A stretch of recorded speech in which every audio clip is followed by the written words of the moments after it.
Hello दोस्तों, कैसे हैं आप लोग। मैं उम्मीद कर रहा हूं कि इस कोरोना पेंडेमिक में आप लोग अपने घर में स्वस्थ और सेफ होंगे। आज मैं फिर आपके सामने एक और नई कहानी के साथ, एक और नए मार्ग के साथ आपके सामने हाजिर हुआ हूं और उम्मीद करता हूं कि ये कहानी आप लोगों को अच्छी लगेगी और इसमें जो छुपी हुई बात है, जो इससे जो मैसेज मिलेगा, जो इससे आपको अपनी ज़िंदगी की जो कठिनाइयाँ हैं उसको समझने का जो मौका मिलेगा, मुझे लगता है कि आप लोग उससे बहुत ही खुशी महसूस होगी ये कहानी सुन के और काफ़ी रिलेट भी करेंगे। क्योंकि कहानी शुरू करने से पहले मैं चाहता हूँ कि आप, जैसा कि जानते हैं, मेरा नाम रणधीर सेंगर है और मेरे चैनल का नाम है सेंगर वीरू 72। तो प्लीज़ उसको सब्सक्राइब करें और मेरी कहानियाँ अच्छी लगती है तो अपने दोस्तों के साथ शेयर करें, लाइक करें, डिसलाइक करें, जो भी है, जो भी आपको मन करे वो कमेंट भी कीजिए। तो चलिए शुरू करते हैं। क्या होता है कि मैं अक्सर बोलता हूँ कि कई बार क्या होता है ना कि जो हमारे दुख और परेशानियों का कारण जो होता है ना, वो हमारा मैं है, जो अपने इर्द गिर्द हम अपने घूमते हैं, सर्कल लगाते हैं। मैंने ये काम किया, अरे किसी ने बोल दिया तो अरे मुझे बोल दिया, मुझे बोलना नहीं चाहिए था, मेरे को कैसे बोल सकता है। या किसी को सलाह देते थे कि अरे यार तुमको पता नहीं है, मैं तुमको पता नहीं है, मैं बोल रहा हूँ, सुनो तो सही। तो ये जितना भी घटनाएं घटती हैं, जब हम बिल्कुल मान लेते हैं और आई सेंट्रिक हो जाते हैं तो परेशानियां शुरू होती है। क्या होता है, बहुत प्राचीन काल में एक बहुत बड़ा तलवारबाज था, या धनुर्धर बोलिए, तलवारबाज, जो भी बोलिए।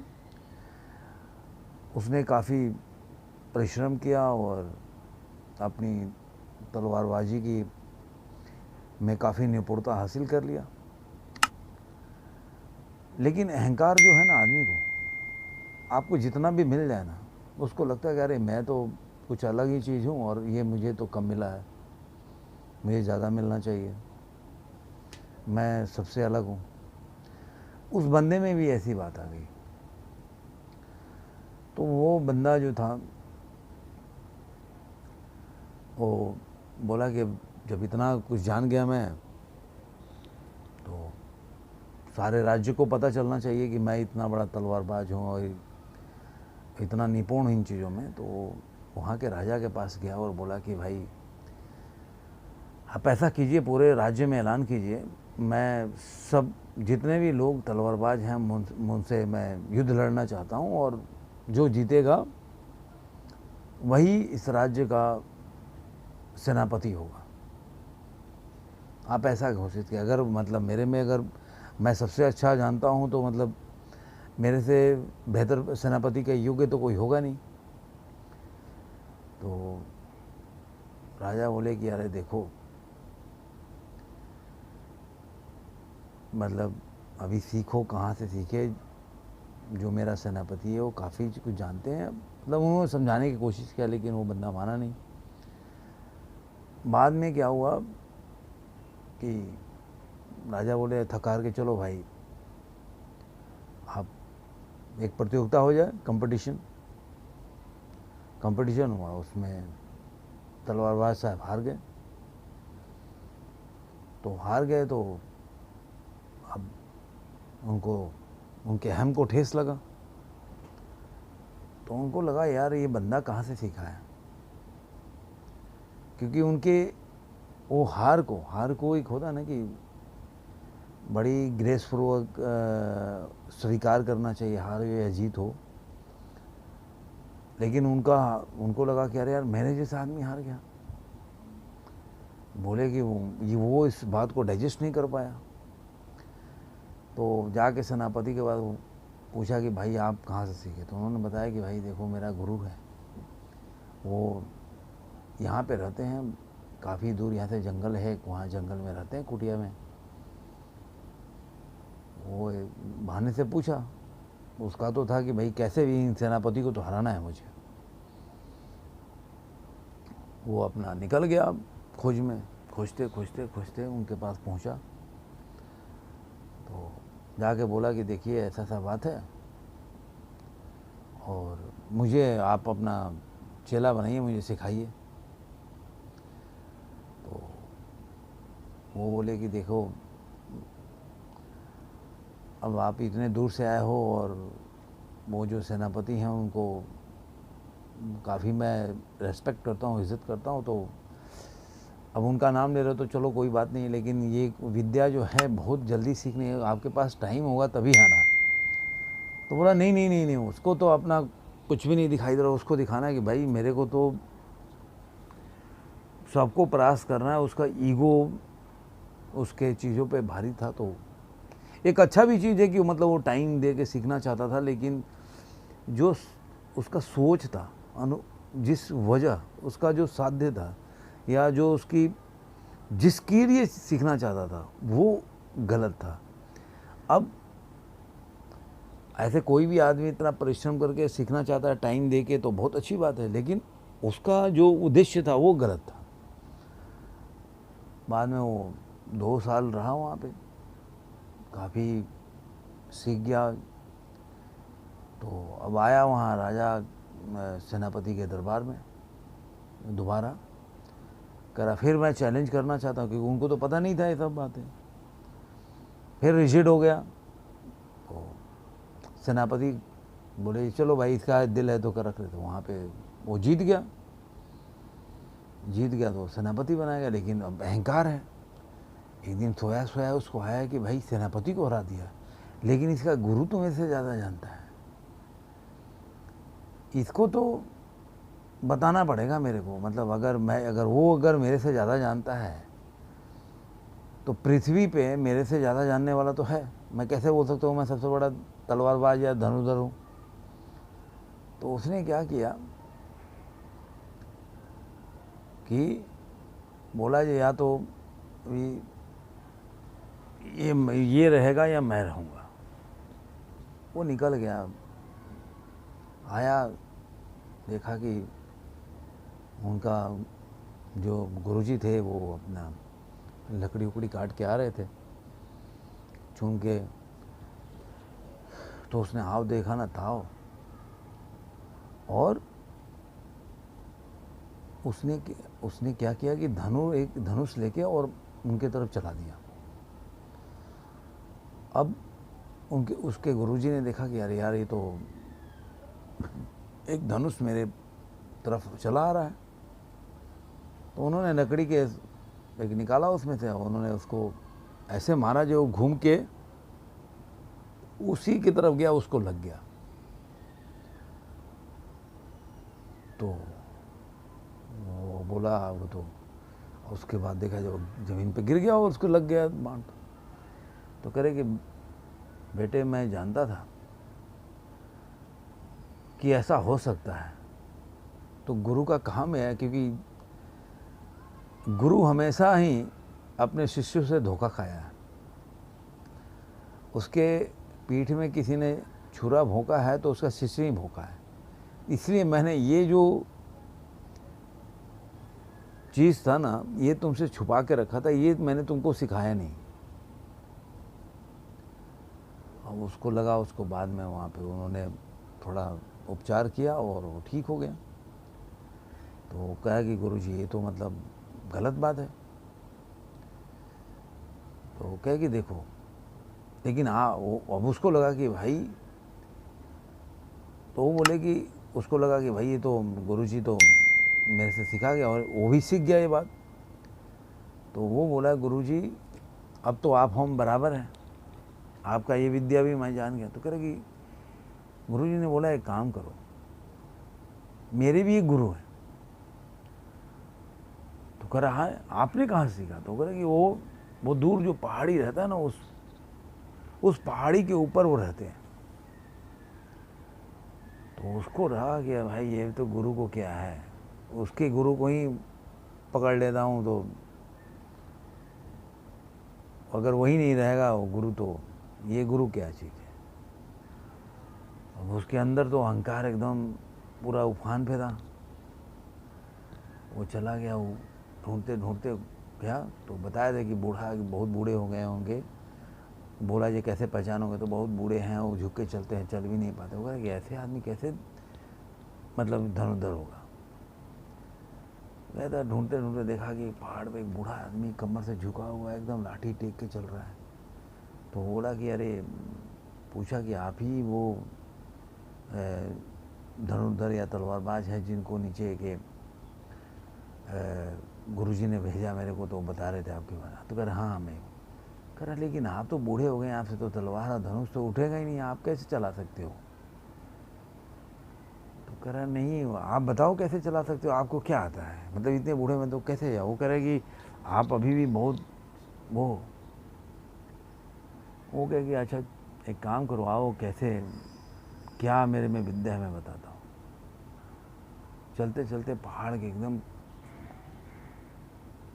किनारे पे आ गए, जहाँ से मतलब एक अंगूठा बाहर पहाड़ के हवा में और हजारों फीट गहराई। अब वो देख के एकदम सहम गया, कहा कि अरे नहीं नहीं आप तो गिर जाएंगे, वो ये यहाँ पे कौन सा नहीं। कह रहे नीचे झाँको तो देखो, मैं दिखाता हूँ कि कैसे सीखते हैं और क्या मेरे को आता है। वो आया नहीं। कह रहा यार गुरुजी आप तो नीचे गिर जाओगे, ये कौन सा धनु? कह रहे बेटा भय, योद्धा की पहचान भय के टाइम पे होता है। तुम्हारा ज्ञान होगा ना और तुम्हें भय आ गया, तुम डर गए, एग्जाम में सवाल आ गया, तुम डर गए, तो जितना भी याद किए सब भूल जाओगे, तुमको याद ही नहीं आएगा। है तो अहंकार की कहानी, लेकिन अहंकार से सिखाता है कि भय, अगर कितना भी आप निपुण हो जाओ, आपकी निपुणता की पहचान जो होती है वो बुरे वक्तों में होती है। कि आप जैसे को लोग बोलते हैं ना कि बुरे वक्तों में ही दोस्तों की पहचान होती है, तो आपके अंदर जो शक्ति है उसकी भी पहचान बुरे टाइम पे ही होती है।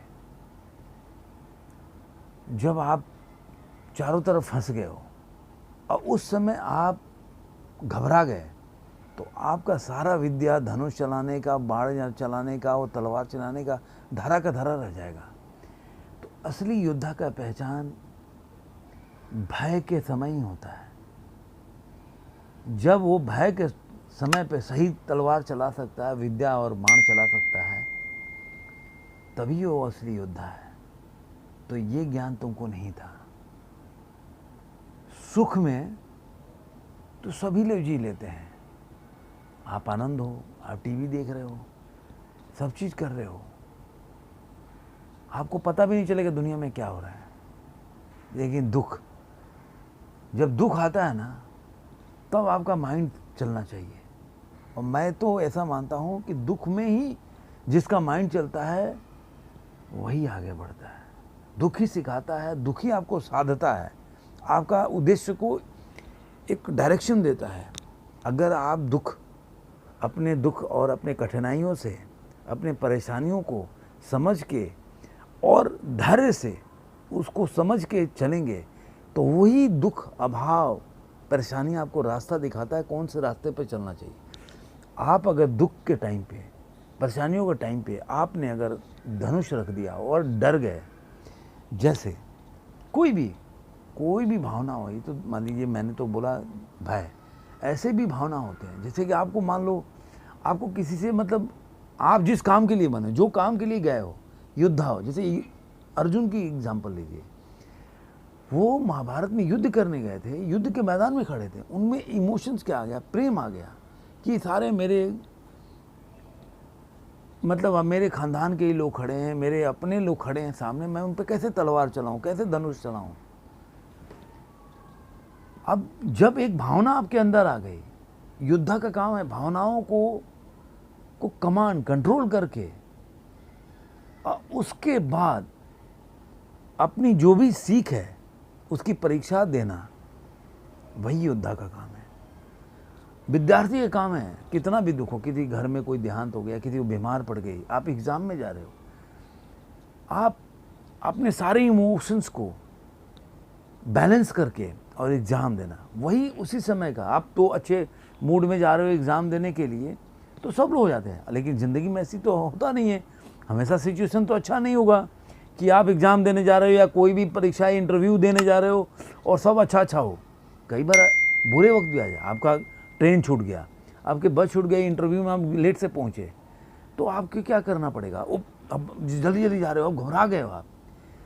पेशेंस, धैर्य, यही चीज़ इमोशंस को कंट्रोल करके, और जो बंदा, जो व्यक्ति आगे बढ़ता है, वही आदमी एक जगह, एक लक्ष्य को प्राप्त होता है। जिस चीज़ के लिए बने हो, जिस काम करने जा रहे हो, वही करना, वही उसका धर्म है। आज अगर मैं आपको कुछ बता रहा हूँ और मेरा ये धर्म है, अगर कई बार क्या होता है, कोई दरवाज़ा खोल दिया, कोई कुछ बोल दिया, तो दिमाग में एक टाइम, कोई मैं रटा हुआ बात तो बोलता नहीं हूँ, तो टाइम सेकंड के लिए मेरी बातें का फ्लो टूट जाता है। लेकिन वही एक टाइम होता है जो मेरा एग्ज़ाम है, कि मैं सारे इमोशंस को कंट्रोल करके जो मैं कहना चाहता हूँ आपको, वो आप तक बात पहुँचनी चाहिए। यही तो एग्ज़ाम है। हर लोग एग्ज़ाम दे रहे हैं, मैं दे रहा हूँ, आप दे रहे हो, हर टाइम हर लोग एग्ज़ाम दे रहे हैं। लेकिन हमेशा अपने इन इमोशंस पे, भय, दुख, परेशानियों पे कंट्रोल करके जिस काम में आप लगे हो, वो काम के, अगर आप खाना ही बना रहे हो, आपके दिमाग में कोई अगर ऐसी चीज़ चल रही है, किसी से क्रोध आ गया हो, किसी से लड़ाई हो गई, तो आपका माइंड सेट ठीक काम नहीं करेगा। आप खाना में नमक ज़्यादा डाल दोगे, सब्जी में। तो इसलिए अपने सारे इमोशंस को कंट्रोल करके, और जो उद्देश्य में, दो काम में लगे हो, यही करना उस समय का स्वधर्म होता है। जिस चीज़ के लिए बने, स्वधर्म का मतलब यही होता है, जो आप जिस काम के लिए डेप्यूट हो, अभी जो काम कर रहे हो, वो आपका धर्म है। उस समय वो काम करने में आपको अपने सारे इमोशंस पे काबू करके, कंट्रोल करके, और वो काम को पूरा करना चाहिए। यही आपका कर्तव्य है, यही योद्धा का भी है, यही आपका भी है। सारे अगर आप ये समझ लोगे, तो ज़िंदगी में एक चीज़ें, एक पड़ाव पार करोगे, दूसरे पड़ाव में आओगे। तो मेरा कहने का आज यही मतलब था। अहंकार से शुरू हुआ और ये चीज़ इमोशंस पे आया कि आप कितना भी अहंकार कर लो, कितना भी मैं लगा लो कि मैं बहुत बड़ा आदमी हूँ, लेकिन आप तभी बड़ा आदमी बनोगे, तभी बढ़ोगे जब सारे इमोशंस, क्योंकि वो भी अहंकार एक इमोशंस है। आपको अहंकार हो गया तो आप तैयारी नहीं करोगे। आपको पता चले कि सामने वाला शत्रु तो मान लो चाइना है, अरे वो तो क्या है, तो ये पाकिस्तान है, मैं तो हरा दूंगा, मैं तो बहुत ताकतवर हूँ, धोखा खा जाओगे। तो अहंकार क्या करता है, आपको तैयारी नहीं करने देता, आपके इमोशंस को कंट्रोल करने नहीं देता। इसलिए सारे इमोशंस पे कंट्रोल करके और आगे बढ़ो। जिस काम के लिए डिप्यूट हो, जो काम करने जा रहे हो, पूरे कॉन्शसनेस से वो काम करो। मेरा आज के टॉपिक में यही कहना था। मुझे आशा है कि ये कहानी भी आप लोगों को अच्छी लगी होगी। मैं ये जितनी भी कहानियाँ सुनाता हूँ, इसलिए सुनाता हूँ कि हमारी जितने भी हमारा स्वास्थ्य है, सब यहाँ से शुरू होता है, दिमाग से। फिर दिमाग में अगर वो बात चल गई तो आपको नींद नहीं आएगी, नींद नहीं आएगी, करवटें बदलोगे तो डाइजेशन गड़बड़ हो जाएगा, फिर आपका नेचुरल कॉल ठीक से नहीं आएगा, फिर वो इनडाइजेस्टिव, वो पूरे सर्कुलेशन आपका ख़राब हो जाएगा, फिर बीमारियाँ भी बढ़ने लगेगी, डिप्रेशन भी आ जाते हैं। हमेशा आप बीमार रहोगे तो डिप्रेशन, तरह तरह की बातें आ जाएंगी। तो सारा खेल यही दिमाग पे है।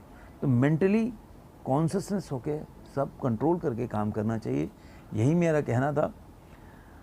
और मैं वीडियो ख़त्म करने से पहले एक बार फिर बोलूँगा, प्लीज़ मेरे चैनल को सब्सक्राइब कीजिए, क्योंकि अपने तो कोई ऐसा तो नहीं कि मतलब हम कोई टीचर हैं कहीं कुछ कर रहे हैं। हमें अच्छा लगता है कि कोई चैनल अपने देखे सब्सक्राइबर बढ़ रहे हैं या लाइक्स बढ़ते हैं, व्यू बढ़ते हैं, तो हमें भी लगता है कि यार मोटिवेट होते हैं कुछ करने के लिए कि चलो अच्छा लग रहा है तो कुछ और मतलब दिमाग से कहानियाँ सुनाएं आप लोगों को। तो धन्यवाद दोस्तों, आज के लिए आज वीडियो यहीं पे ख़त्म करते हैं।